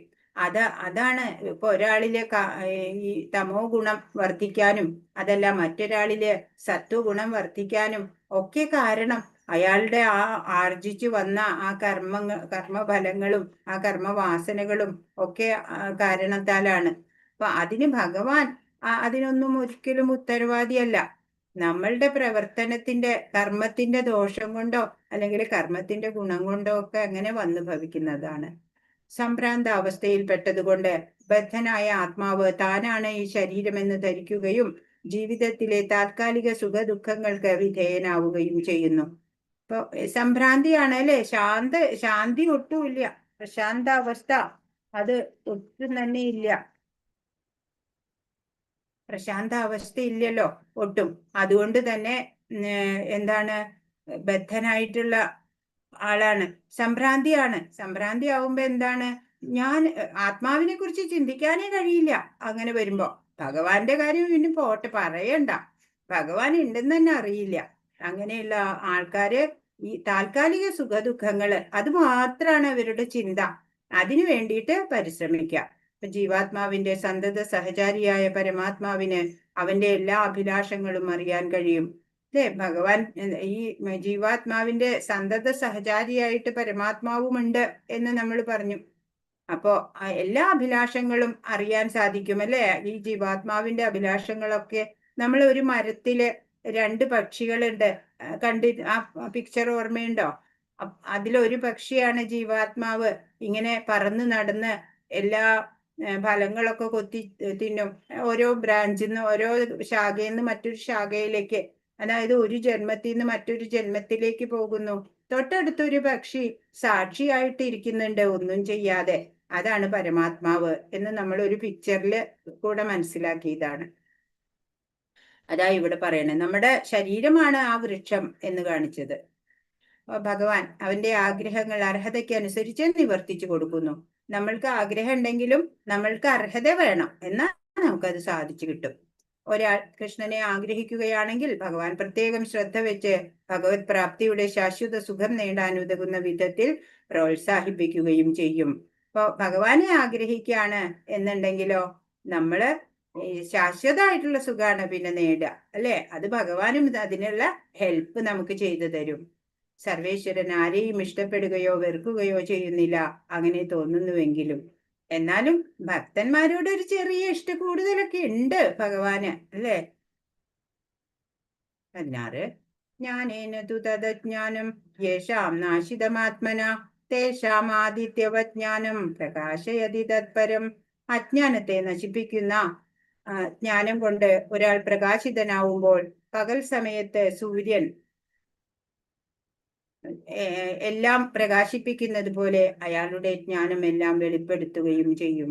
ഇപ്പൊ ഈ അജ്ഞാനത്തിന് ഇപ്പൊ ഈ പ്രകാശം വന്നാൽ ഇരുട്ട് പോകും, അതുപോലെ ജ്ഞാനം വന്നാല് അജ്ഞാനം നശിക്കും അല്ലെ. ജ്ഞാനം ഉള്ളപ്പോ പിന്നെ അജ്ഞാനം ഉണ്ടാവില്ല. അപ്പോ ഈ അജ്ഞാനത്തിനെ നശിപ്പിക്കുന്ന ജ്ഞാനം, അതുകൊണ്ട് ഒരാൾ പ്രകാശിതനാവുമ്പോ ഏതുപോലെ പകൽ സമയത്ത് സൂര്യൻ എല്ലാം പ്രകാശിപ്പിക്കുന്നത് പോലെ അയാളുടെ ജ്ഞാനം എല്ലാം വെളിപ്പെടുത്തുക ചെയ്യണത്. അപ്പോ ഭഗവാനെ നമ്മള് ആശ്രയിച്ചാല് നമ്മളുടെ എല്ലാ ജ്ഞാനം തനിയെ മാറും. എന്താണ്, ഭഗവാൻ ആ പ്രകാശം, ആ ജ്ഞാനപ്രകാശം നമ്മുടെ ഉള്ളിലേക്ക് റിലീസ് ചെയ്ത് തരികയാണ് ചെയ്യണത്. അങ്ങനെ നമ്മൾക്ക് ഇപ്പോ ഗോപികമാരുടെ ഒക്കെ കാര്യം എടുത്താല് അവരൊക്കെ പരമഭക്തകളാ. മഹർഷീശ്വരന്മാരെക്കാളും ഉയർന്ന തലത്തിലുള്ള ഭക്തകളാണ് ഗോപികമാര്. അവര് വേദങ്ങൾ പഠിച്ചിട്ടാണോ, ശാസ്ത്രം പഠിച്ചിട്ടാണോ? അല്ല, അവര് വെറും ഈ എന്താ പറയാ, പശുവിനെ മേച്ചിട്ട് ജീവിക്കുന്നവരാ. അവര് പാലും തൈരും ഒക്കെ വിറ്റ് നടന്ന് ജീവിക്കുന്നവരാണ് അവര്. അവർക്ക് ആ ഭക്തി ഒന്നുകൊണ്ട് മാത്രമാണ് ഭഗവാനെ അവർക്ക് കിട്ടിയത്, ജ്ഞാനം പ്രകാശിതമായത് അവരുടെ ഉള്ളില്. അപ്പൊ അതുപോലെയാണ് ഭഗവാൻ മാത്രമേ എനിക്കുള്ളൂ എന്നുള്ള രീതിയിൽ നമ്മൾ പ്രവർത്തിക്കുകയാണെങ്കിൽ, ഭക്തിപൂർവം പ്രവർത്തിക്കുക, അങ്ങനെ വിശുദ്ധ ആത്മാക്കളായിട്ടുള്ളവർക്ക് എല്ലാം ഭഗവാൻ നൽകും. ഭക്തി, മുക്തി, സിദ്ധി എല്ലാം ഭഗവാനാണ് പിന്നെ നൽകുക. ഹരേ കൃഷ്ണ. അപ്പൊ എല്ലാ ക്ലേശങ്ങൾക്കും കാരണം അജ്ഞാനാണ്. ഇപ്പൊ ശരീരസ്ഥനായ ജീവന് തോന്നും ഞാനാണ് കർമ്മങ്ങൾ ചെയ്യുന്നതെന്ന്. യഥാർത്ഥത്തിൽ അങ്ങനെയല്ല ചെയ്യുന്നത്. ഇപ്പൊ ശ്രീല പ്രഭുപാദ് പറയും, പ്രപഞ്ച സമുദ്രത്തില്, ഈ പ്രപഞ്ചമാകുന്ന സമുദ്രത്തിന്റെ മധ്യത്തിലുണ്ടല്ലോ നമ്മുടെ ഈ ജീവൻ ഇങ്ങനെ കിടന്ന് പന്താടപ്പെടുകയാണ്. ഈ ജന്മം കഴിഞ്ഞ് മറ്റൊരു ശരീരത്തിലേക്ക്, പിന്നെ വേറൊരു ശരീരത്തിലേക്ക് അല്ലെ. അപ്പൊ നമ്മൾ ഇതിൽ നിന്നൊക്കെ എങ്ങനെ മോചനം നേടും? ദിവ്യമായ കൃഷ്ണാവബോധം കൊണ്ട് വേണം ഈ കടലിൽ നിന്ന് നമുക്ക് രക്ഷ നേടാന്. ഇപ്പൊ താപത്രയങ്ങളുണ്ട്, നമുക്കറിയാം. ആധ്യാത്മികം, ആദിഭൗതികം, ആദിദൈവികം. ഇതൊക്കെ എന്തായാലും നമ്മളൊക്കെ അനുഭവിച്ചെന്നേ മതിയാവുള്ളൂ. ഭഗവാന്റെ ഫ്രാക്ഷൻസ് ആയിട്ടുള്ള നമ്മള് ക്വാളിറ്റി സെയിം ആണ്, ക്വാണ്ടിറ്റിയിലാണ് വ്യത്യാസം. കടലും കടലിലെ ഒരു ഡ്രോപ്പ് വെള്ളവും പോലെയാണ്. കടല് പരമാത്മാവ്, നമ്മള് അതിലത്തെ ഒരു ഡ്രോപ്പ് വെള്ളം, അത് ജീവാത്മാവ്. അങ്ങനെ നമ്മള് കണക്കാക്കണം. നമുക്ക് വലിയ കഴിവൊന്നുമില്ല. ഭഗവാൻ കൂടെ ഉണ്ടെങ്കിൽ മാത്രമാണ് നമുക്ക് എന്തെങ്കിലുമൊക്കെ ചെയ്യാനാവുള്ളൂ. 29 ശ്ലോകം. അപ്പോ 29 ശ്ലോകമല്ലേ ഉള്ളൂ. അപ്പൊ നമുക്ക് ഇവിടെ നിർത്താം. 16. കൃഷ്ണാവബോധം ഉദിക്കുമ്പോൾ പകൽ വെളിച്ചത്തിൽ എന്ന പോലെ സർവവും പ്രകാശിതമായി തീരും. അതാണ് ജ്ഞാനം എന്ന് പറയുന്നത്. ഭഗവാൻ വെളിവാക്കി തരും. അപ്പൊ ജ്ഞാനം വരുമ്പോ അജ്ഞാനം പോവും. കൃഷ്ണനെ മറന്നവർ തീർച്ചയായും പരിഭ്രാന്തരാവുക തന്നെ ചെയ്യും. ഭഗവാനെ നമ്മുടെ ജീവിതത്തിന്റെ സെന്റർ പോയിന്റിൽ വെക്കാൻ പറ്റാത്തവർക്ക് എപ്പോഴും കഷ്ടമാണ് ഉണ്ടാവുക, അല്ലെ? കൃഷ്ണാവബോധം കൈവന്ന ഒരാളിൽ നിന്ന് യഥാർത്ഥ ജ്ഞാനം ലഭ്യമാവൂ. ഒരു ഭക്തനിൽ നിന്ന് വേണം നമ്മൾ ജ്ഞാനം ആർജിക്കാൻ എന്ന് പറയാണ്. ഇപ്പൊ നമ്മൾ ശ്രീല പ്രഭുപാദരുടെ ബുക്സ് ആണ് പഠിക്കണത്. അപ്പൊ അതിൽ വളരെ സരളമായിട്ട് നമുക്ക് എങ്ങനെയാണ് കൃഷ്ണാവബോധത്തിലെ ഉന്നതിയിലേക്ക് വരാന്ന് ആചാര്യൻ പറഞ്ഞു തരുന്നുണ്ട്. ഈശ്വരന്റെ ഒരു പ്രതിനിധിയെ കണ്ടുമുട്ടുമ്പോൾ മാത്രമേ ഒരാൾക്ക് ഈശ്വരനെയും ഈശ്വരനുമായുള്ള തന്റെ ബന്ധത്തെയും കുറിച്ച് അറിയാൻ കഴിയുന്നുള്ളൂ. അപ്പൊ പറയും, സാധുസംഗ സർവശാസ്ത്ര ഹോയ്, ലവമാത്ര സാധുസംഗ സർവസിദ്ധി ഹോയ്. അപ്പൊ സാധുക്കള്, മഹാത്മാക്കളെ കണ്ടുമുട്ടുക എന്ന് പറഞ്ഞാല് സർവശാസ്ത്രങ്ങളും പഠിച്ചതിന് തുല്യാണെന്നാ പറയണത്. ലവമാത്ര എന്ന് പറഞ്ഞാല് 1/12 സെക്കൻഡ്സ് കാണാൻ പറ്റിയാലും മതി ഒരു മഹാത്മാവിനെ. ലവമാത്ര സാധുസംഗ സർവസിദ്ധി ഹോയ്ന്ന, സർവസിദ്ധിയും നമുക്ക് കിട്ടും എന്നാണ് പറയണേ. അതാണ് മഹാത്മാക്കളുടെ വിശുദ്ധി. അപ്പൊ ഭഗവാന്റെ കാരുണ്യം, ആ മഹാത്മാക്കളുടെ കാരുണ്യം ഒക്കെ വേണം നമുക്ക് ഭക്തിയില് പുരോഗമിക്കാൻ വേണ്ടിയിട്ട്. ഈശ്വരന്റെ ഒരു പ്രതിനിധി എന്ന് പറഞ്ഞാൽ നമ്മളിപ്പോ ഗുരു മഹാരാജാവിനെ നമ്മള് ഭഗവാന്റെ പ്രതിനിധിയായിട്ടാണ് കാണുന്നത്. ഭഗവാനെ നമുക്ക് നേരിട്ട് സേവനം ചെയ്യാൻ പറ്റില്ല. അപ്പോൾ നമുക്ക് ഗുരുവിലൂടെ ഭഗവാനെ സേവിക്കാം, ഗുരുവിനെ സേവിക്കാം. അങ്ങനെ ചെയ്യാൻ പറ്റും. അങ്ങനെയുള്ള ഒരു ആളെ കണ്ടുമുട്ടുമ്പോഴാണ് നമുക്ക് ഈശ്വരനുമായിട്ടുള്ള ബന്ധത്തെ കുറിച്ചൊക്കെ അറിയാൻ പറ്റുള്ളൂ. ഗുരുവാണ് നമുക്ക് പറഞ്ഞു തരുന്നത്, അല്ലെ? അങ്ങനെ നമ്മൾ അറിയുന്നു. തനിക്ക് ആധ്യാത്മിക ജീവിതത്തിൽ വ്യക്തിത്വമുണ്ടെന്ന് മനസ്സിലാക്കലാണ് യഥാർത്ഥ ജ്ഞാനം. ഞാനും സാധാരണക്കാരനൊന്നുമല്ല, അല്ലെ? നമ്മള് ഭഗവാന്റെ അംശമാണ്, ഭഗവാന്റെ മക്കളാണ് നമ്മള്, അല്ലെ? ഇപ്പൊ ഒരു ടിപ്പിക്കലായിട്ട് ഒരു എക്സാമ്പിൾ പറയുകയാണെങ്കിൽ, ഒരു യാചക വൃന്ദമുണ്ട് കേട്ടോ, ഒരു യാചകരുടെ കൂട്ടം. അപ്പൊ ആ യാചകരുടെ ഇടയിൽ ഒരു പയ്യനുണ്ട്, ചെറുപ്പക്കാരൻ ഉണ്ട്. അയാള് എങ്ങനെയായിരുന്നു? പണ്ട് അയാള് രാജാവിന്റെ മകനായിരുന്നു. ആ രാജാവിന്റെ മകനെ കൊള്ളക്കാരൊക്കെ തട്ടിക്കൊണ്ടു പോന്നിട്ട് അവര് ഈ യാചക ഗ്രൂപ്പില് കൊടുത്തതാ. അങ്ങനെ ഈ കുട്ടി ശരിക്കും പ്രിൻസാണ്, രാജകുമാരനാണ്, അറിഞ്ഞൂടാ. എന്നിട്ട് ഇങ്ങനെ യാചിച്ചോണ്ട് നടക്കുക. പക്ഷെ ഒരു നാള് ഇയാൾ അറിയും, ഞാന് രാജാവിന്റെ മകനായിരുന്നു എന്ന് അറിയുമ്പോഴെന്താ അല്ലേ സ്ഥിതി? അതുപോലെയാണ് നമ്മളിപ്പോ ഓരോന്നിനു വേണ്ടിയിട്ട് ഭഗവാനെ എനിക്ക് അത് തരുമോ ഇത് തരുമോ എന്നൊക്കെ പറഞ്ഞിട്ട് ഭഗവാന്റെ അടുത്ത് യാചിച്ചുകൊണ്ട് ചെല്ലും. ശരിക്കും അങ്ങനെയല്ല വേണ്ടത്. നമ്മളും ഭഗവാന്റെ അംശമാണ്, നമ്മളിലും ഭഗവാന്റേതായ ഗുണങ്ങളുണ്ട്. നമ്മൾ ഭഗവാനെ മറക്കരുത്, അത്രക്കേ ഉള്ളൂ. ഭഗവാനാണ് ഇതെല്ലാം നമുക്ക് തരുന്നത്. ഈശ്വരദത്തമായിട്ടുള്ള എല്ലാം ഉപയോഗിച്ചു കൊണ്ടാണ് നമ്മൾ ഓരോ ദിനവും ജീവിക്കുന്നത്, ഓരോ സെക്കൻഡും ജീവിക്കുന്നത് എന്നുള്ള ആ ബോധ്യം ഉണ്ടാവുക, ഭഗവാനോട് കൃതജ്ഞത ഉണ്ടാവുക. അങ്ങനെ ഭഗവാന്റെ എന്താണ് സന്തോഷം, അതിനായിട്ട് ഞാൻ എൻ്റെ ജീവിതം സമർപ്പിക്കുക എന്നുള്ള ആ ഭാവന ഉണ്ടാവണം. അപ്പോഴും നമുക്ക് ശാന്തി ഉണ്ടാവും, സമാധാനം ഉണ്ടാവും. അതല്ലാതെ ഒരു മാർഗവും ഇല്ല. നമ്മള് ആത്മീയര് തന്നെയാണ് നമ്മള്, അല്ലെ? ദൈവികത ഉള്ളവര് തന്നെയാണ് നമ്മളൊക്കെ. അത് നമ്മൾ മറന്നു അതൊക്കെ. നമ്മളുടെ വിചാരം നമ്മൾ വല്ല യാചകരാന്നാ വിചാരം. അങ്ങനെയാ നമ്മളിപ്പോ ജീവിച്ചു വരണത്. അങ്ങനെ ജീവിക്കുമ്പോ എന്താ, ഇവിടെ തന്നെ ഇങ്ങനെ യാചക രൂപത്തിൽ ഇങ്ങനെ പിന്നെയും പിന്നെയും ഓരോ ജന്മങ്ങൾ മാറി മാറി എടുത്ത് ഇങ്ങനെ നടക്കാം. അത്രേ ഉള്ളൂ. അപ്പൊ അതൊക്കെ നമ്മൾ മനസ്സിലാക്കുക. തനിക്ക് ആധ്യാത്മിക ജീവിതത്തിൽ വ്യക്തിത്വം ഉണ്ടെന്ന് മനസ്സിലാക്കലാണ് യഥാർത്ഥ ജ്ഞാനം. അപ്പോ അതാണ് നമ്മളുടെ മൂലസ്വരൂപം, എന്താണ് നമ്മുടെ വ്യക്തിത്വം. ഈ ശരീരം ഒന്നല്ല അല്ലേ. ഈ ശരീരം ഇങ്ങനെ പൗഡർ ഇട്ട് എനിക്ക് നടന്നിട്ടൊന്നും ഒരു കാര്യമില്ല അല്ലേ. അപ്പൊ ആത്മാവിനാണ് പരിപോഷണം നൽകേണ്ടത്. അതാണ് ഹരേ കൃഷ്ണ കൃഷ്ണ കൃഷ്ണ ഹരേ ഹരേ, ഹരേ രാമ രാമ രാമ ഹരേ ഹരേ. വാഞ്ചാകൽപതരുഭ്യശ്ച കൃപാ സിന്ധുഭ്യേവ ച പതിതാനാം പാവനേഭ്യോ വൈഷ്ണവേഭ്യോ നമോ നമഃ. അനന്തകോടി വൈഷ്ണവ വൃന്ദ കി ജയ്. ശ്രീല പ്രഭുപാദ് കി ജയ്. ഗുരു മഹാരാജ് കി ജയ്. ഹരേ കൃഷ്ണ. ഇന്ന് പറഞ്ഞതിൽ എന്തെങ്കിലും സംശയം ഉണ്ടെങ്കിൽ ചോദിക്കൂ.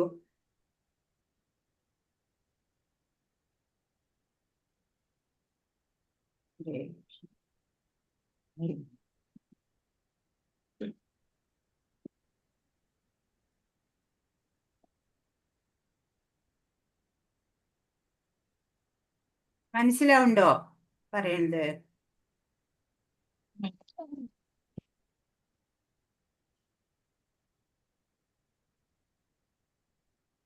ചോദ്യോത്തരങ്ങൾ വായിക്കാന്ന്. ഓക്കെ, മനസ്സിലാവുന്നു മാതാജി. ഹരേ കൃഷ്ണ. ഹരേ കൃഷ്ണ. ഇതുവരെയുള്ള ചോദ്യങ്ങൾ നോക്കിക്കോളൂ. ഓക്കെ.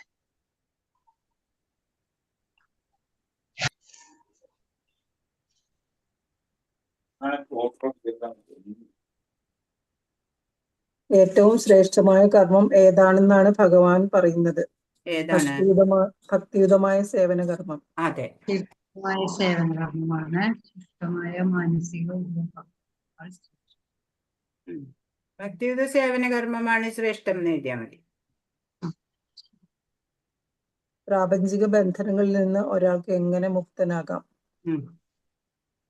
കർമ്മഫലങ്ങൾ ആഗ്രഹിക്കുകയോ വെറുക്കുകയോ ചെയ്യാതെ കർമ്മം ചെയ്യുന്ന ആൾ ദ്വന്ദ്ങ്ങളിൽ നിന്ന് ഒഴിഞ്ഞ് എളുപ്പം മുക്തനാകും. ശരിയാണോന്ന് അറിയില്ല. ശരീരം കൊണ്ടോ മനോബുദ്ധി കൊണ്ടോ വാക്കുകൊണ്ടോ കൃഷ്ണാവബോധത്തോടെ പ്രവർത്തിക്കുന്നവർ ഭൗതിക ലോകത്തിലെ പ്രാപഞ്ചിക ബന്ധനങ്ങളിൽ നിന്നും മുക്തരാകും. വാസുദേവന്റെ ഭക്തിയുത സേവന ഒരാൾ പ്രേമം വളർത്തിയെടുക്കും. ശ്ലോക നമ്പർ പറഞ്ഞു കൊടുത്തോളൂ.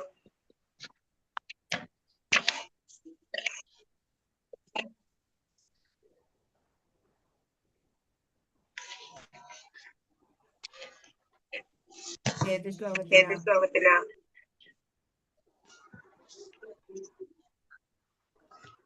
ഹരേ കൃഷ്ണ. മാതാജി വായിക്കട്ടെ. മായാവാദ സന്യാസികളും വൈഷ്ണവ സന്യാസികളും അടുത്ത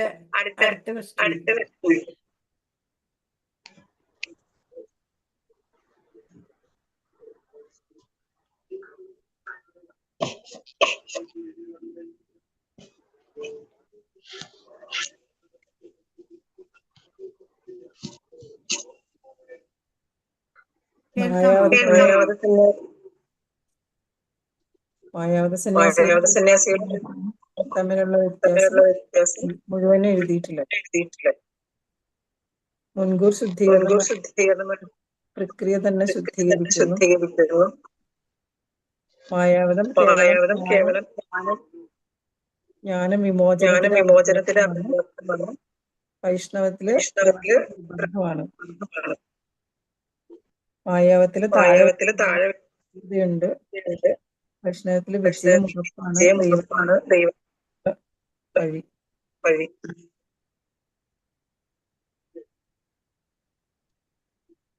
മായാവതം അപൂർണമായ ത്യാഗം, വൈഷ്ണവത്തില് സമ്പൂർണമായ ത്യാഗം. എല്ലാം കൃഷ്ണന് വേണ്ടി ചെയ്യുന്നു. മുഴുവൻ എഴുതിയില്ല.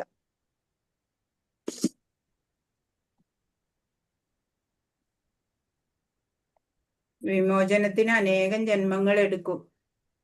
ഇതോ വൈഷ്ണവർക്ക് പെട്ടെന്ന് തന്നെ പരമപദം കിട്ടും. മാതാജി, ഈ മായാവാദി സന്യാസി പറഞ്ഞ ഉദാഹരണം ഏതായിരിക്കും? അവര് ഭഗവാനിൽ വിശ്വസിക്കുന്നില്ല അധികം. അവര് ഒക്കെ എന്താണ് ഈ ഈ ഈ പ്രപഞ്ചം എന്നുള്ളത് ഒരു ഊർജത്തിന്റെ ഒരു എക്കോ വരുന്നുണ്ടോ സംസാരിക്കുമ്പോ? Double voice. അതന്നെ. എക്കോ ഉണ്ട് മാതാജി. എന്ത് പറ്റി? എല്ലാവരുടെയും സംസാരത്തിന് ഡബിൾ ആണ്. എല്ലാവർക്കും ഉണ്ട് എക്കോ. ഹരേ കൃഷ്ണ. ഒരു പ്രാവശ്യം നാമം ജപിച്ചാൽ മതി, 2 പ്രാവശ്യം.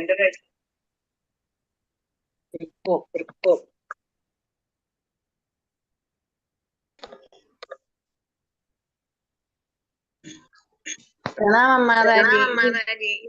ഇത് ഏത് ശ്ലോകത്തിലാണ് പറഞ്ഞു?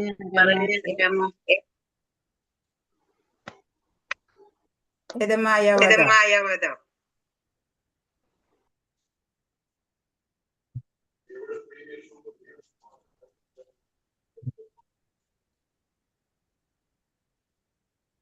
അവര് ഭക്തിയുത സേവനത്തിൽ വിശ്വസിക്കണില്ല മായാവാദികള്. കൃഷ്ണ നാളെ പറഞ്ഞുതരാം. ഇന്ന് നമുക്ക് നിർത്താം. ഹരേ കൃഷ്ണ. എല്ലാവർക്കും നന്ദി.